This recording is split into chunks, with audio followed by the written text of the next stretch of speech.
Subconscious mind அந்த புக்ஸை படித்து பார்த்தேன். அந்த சப்கான்ஷியஸ் மைண்டில் என்ன சொல்கிறாருன்னா, ஃபர்ஸ்ட் வந்து தாட்ஸு, ஃபீலிங்கு, விசுவலைசனு, பிலீஃப் இந்த 4 டூல்ஸை பயன்படுத்தினேன்.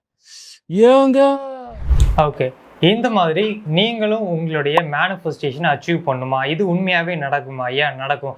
ஸோ அந்த சப்கான்ஷியஸ் மைண்டில் என்ன சொல்லியிருக்காங்கன்னா, இப்போ உங்களோட லைஃப் எப்படி இருந்தாலும் அதுக்கு காரணம் உங்களுடைய ஆழ் மனது. அந்த மாதிரி ஒவ்வொருத்தவங்களோட சப்கான்ஷியஸ் மைண்ட் எப்படி இருந்தாலும் அதுபடி தான் அவங்களோட லைஃப் வந்து கிரியேட் ஆகும். இப்போ நமக்கு பிடிச்ச மாதிரி நம்மளோட லைஃப்பை கிரியேட் பண்ணணும்னா இந்த ஆழ் மனதில் ஒரு சில விஷயத்தை நம்ம நம்ப வச்சுட்டா போதும். எப்படி இந்த ஆழ் மனதில் ஒரு சில விஷயத்தை நம்ப வைக்கிறது? இப்போ தாட்ஸோட, ஃபீலிங்ஸோட நம்ம எதை திரும்ப திரும்ப திரும்ப திரும்ப கொடுக்குறோமோ அப்போது இது ஆழ் மனதில் நம்ப ஆரம்பிச்சிரும். அப்படி நம்பினோன்னா உங்களுக்கு அந்த விஷயம் ஹேப்பன் ஆக ஆரம்பிக்கும். ஸோ இதுக்கு தான் நம்ம அஃபர்மேஷன் ப்ராக்டிஸ் பண்ணுறோம், விஷுவல் ப்ராக்டிஸ் பண்ணுறோம். நமக்கு வேணுன்ற விஷயத்தை 21 நாள் நம்ம கற்பனை பண்ணணும். நமக்கு வேணுன்ற விஷயத்தை 21 நாள் நம்ம பாசிட்டிவான வேர்ட்ஸை வந்து நம்ம யூஸ் பண்ணணும். ஸோ எனக்கு அந்த விஷயம் நடந்துருச்சு, எனக்கு அந்த விஷயம் கிடைச்சிருச்சு, அந்த விஷயம் ஆல்ரெடி கிடைச்ச மாதிரி இமேஜின் பண்ணி ஃபீலிங்ஸோட பண்ணும்போது நம்மளோட ஆழ் மனதில் அது பதிவாய் அந்த விஷயம் ரியாலிட்டியில் நம்ம ஹேப்பன் ஆகும். ஸோ இதை தான் இவங்க வந்து சொல்லியிருக்காங்க.